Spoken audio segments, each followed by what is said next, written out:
Hello dear students, welcome to Kataria pharmacy. So students, कैसे हैं आप सब? आई होप सभी ठीक होंगे। तो बच्चों, हम स्टडी कर रहे थे बी फार्मा थर्ड सेमेस्टर का जो ऑर्गेनिक केमिस्ट्री थर्ड है उसकी हमारी यूनिट सेकंड चल रही थी। यूनिट सेकंड में हमने स्टार्ट किया था फिनोल्स के बारे में। तो फिनोल का आज का हमारा थर्ड लेक्चर होने वाला है। इस लेक्चर के अंदर हम देखेंगे कुछ डेरिवेटिव्स ऑफ फिनोल जो हमारे सिलेबस में दे रखे हैं। तो वीडियो में एंड तक जरूर बने रहना, और अगर आप चैनल पे न्यू हैं तो चैनल को सब्सक्राइब जरूर करें और बेल आइकन को प्रेस कर दें। तो आज के इस लेक्चर में हम स्टडी करने वाले हैं derivatives of phenols. Basically 3 types के डेरिवेटिव हमारे सिलेबस में दे रखे हैं। फर्स्ट है क्रेसोल, सेकंड है रेसोर्सिनोल और थर्ड है हमारा नेफ्थोल। इन तीनों डेरिवेटिव्स के बारे में हमें आज डिटेल में स्टडी करना है, देखना है इनका IUPAC नेम क्या है, इनकी स्ट्रक्चर क्या है और इनके यूजेस क्या है। तीनों ही इंपॉर्टेंट है आपके 2 मार्क्स के लिए, पूछे जाते हैं एग्जाम में, और हार्ड भी नहीं है, इजी टॉपिक है, तो अच्छे से हम कवर करते हैं। तो आ जाइए स्टार्ट करते हैं। फर्स्ट है हमारा क्रेसोल। अब देखिए इनकी जो स्ट्रक्चर होने वाली है वो बहुत ही इजी लगेगी आपको, क्योंकि जो फिनोल है उसी के डेरिवेटिव है, तो कहीं ना कहीं फिनोल इनकी स्ट्रक्चर के अंदर इंक्लूड होगा। तो वो देखिए, सबसे पहले जान लेते क्रेसोल हाइड्रोक्सीटोलुइन, टोलुइन भी बोल सकते हैं इसको, हाइड्रोक्सीटोलुइन इसको, इसका जो नेम है वो होता है, इसको बोल सकते हैं। Belonging to the family of methyl phenol, methyl phenol की फैमिली से बिलोंग करता है, क्योंकि इसके अंदर मतलब कि फिनोल के अंदर मिथाइल ग्रुप ऐड हो रहा है इसकी स्ट्रक्चर के अंदर, देखिए आप नीचे, तो इसलिए मिथाइल फिनोल की फैमिली से बिलोंग करता है। हैव द मोलिकुलर फॉर्मूला, इसका जो मोलिकुलर फॉर्मूला है वो होने वाला है C7H8 और O। तो स्ट्रक्चर देखिए, ये क्या है, सभी बच्चों को पता है, अगर पीछे लेक्चर अटेंड किया तो ये है फिनोल।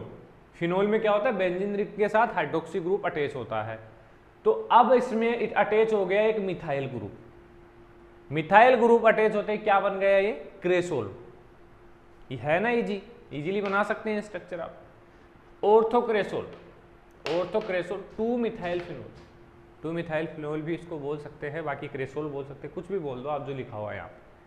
हाइड्रोक्सीटोलुइन भी बोल सकते हैं इसको। अब बात करते हैं यूजेस की। अब आप सभी को पता है कि फिनोल का यूज कहाँ कहाँ हो रहा था, रिमेंबर करिए पिछला लेक्चर, आपको याद होना चाहिए कि फिनोल का यूज कहाँ कर रहे थे। बेसिकली डिसइंफेक्टेंट, जर्मिसाइड, इंसेक्टिसाइड्स के रूप में यूज कर रहे थे, एंटीसेप्टिक के रूप में यूज कर रहे थे। तो कहीं ना कहीं ये भी यहीं पे यूज होंगे, बाकी थोड़े बहुत इनके डिफरेंट यूजेस हो सकते हैं। तो they are use as germicides, germicides germs को किल करने के लिए यूज करते हैं।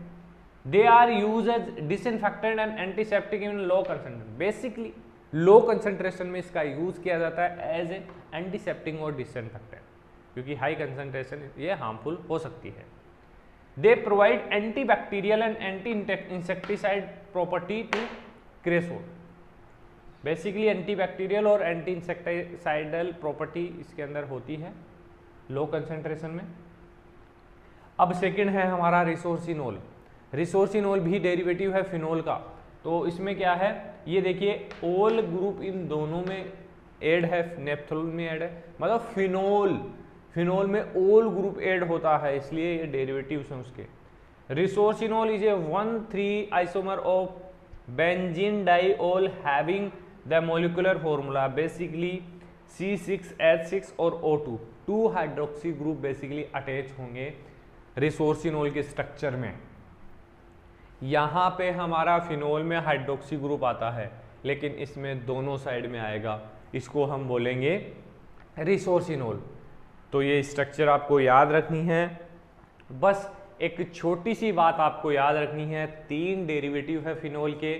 फर्स्ट में मिथाइल ग्रुप ऐड होगा फिनोल के साथ, सेकंड में जो फिनोल है हमारा उसका जो हाइड्रोक्सी ग्रुप है उसको दोनों साइड में अटैच कर देंगे, ऊपर से हटा देंगे।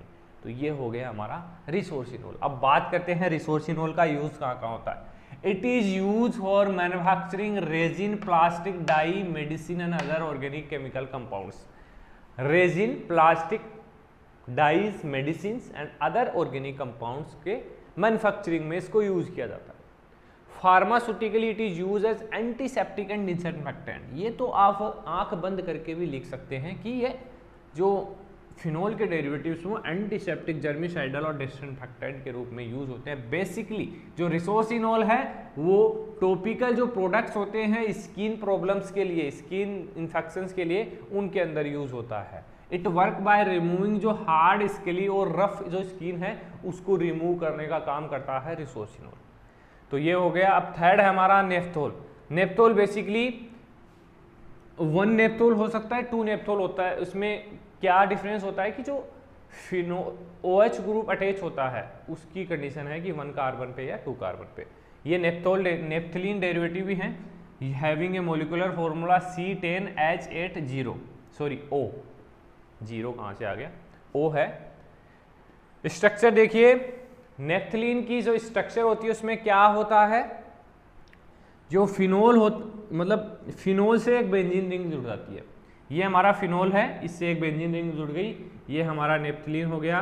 बेसिकली नेफ्थलीन में क्या होता है कि नेफ्थलीन तो यही होता है कि ये वाला हमारा नेफ्थलीन है, डबल बेंजीन को हम नेफ्थलीन बोलते हैं, लेकिन हमें नेफ्थोल बनाना है तो यहाँ पे फिनोल ग्रुप भी होगा।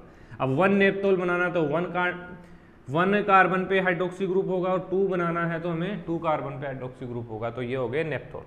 बात करते हैं यूजेस की, तो they are use in manufacturing dyes and dye intermediate. Dyes में बेसिकली यूज होता है, इसके अलावा ये other areas of chemical industries के अंदर भी इसका यूज करते हैं नेफ्थोल का। तो आई होप ये तीनों डेरिवेटिव्स आपको समझ में आए होंगे, इंपॉर्टेंट है, इजी भी है, तो एक बार रिवाइज करने की जरूरत पड़ेगी एग्जाम टाइम में आपको इनको। बाकी इस लेक्चर से आपको काफ़ी हेल्प मिली होगी, समझ में आया होगा। अगर वीडियो अच्छी लगी तो वीडियो को लाइक ज़रूर करना। मिलते हैं नेक्स्ट लेक्चर्स में, हम स्टडी करेंगे एरोमेटिक एमीन्स, एरोमेटिक एसिड्स के बारे में। तो धन्यवाद।